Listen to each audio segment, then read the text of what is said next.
السلام علیکم ورحمۃ اللہ وبرکاتہ۔ لوگ کہتے ہیں اذان کے دوران بات چیت کرنے سے موت کے وقت کلمہ نصیب نہیں ہوتا۔ دوستو اس کا جواب یہ ہے، دیکھو اذان شعائر اسلام میں سے ہے۔ یہ بری بات ہے کہ اذان ہو رہی ہو اور ہم غیر ضروری باتوں مشغول رہیں۔ مستحب یہ ہے کہ اذان کو غور سے سنیں اور اس کا جواب دیں۔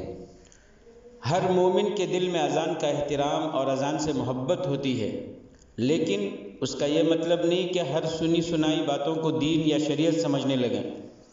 یہ بات کسی بھی حدیث سے ثابت نہیں کہ اذان کے وقت بات چیت کرنے یا کام میں مشغول رہنے سے موت کے وقت کلمہ نصیب نہیں ہوتا۔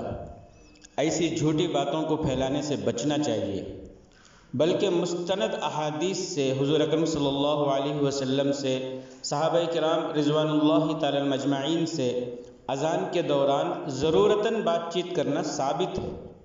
لہذا اگر کوئی تعلیم و تعلم میں مشغول ہو یا کام کاج میں مصروف ہو یا ضروری بات چیت کر رہا ہو تو یہ مکروہ نہیں ہے بلکہ جائز ہے۔ بلا ضرورت ایسا کرنا ادب کے خلاف ہے۔ واللہ اعلم بالصواب۔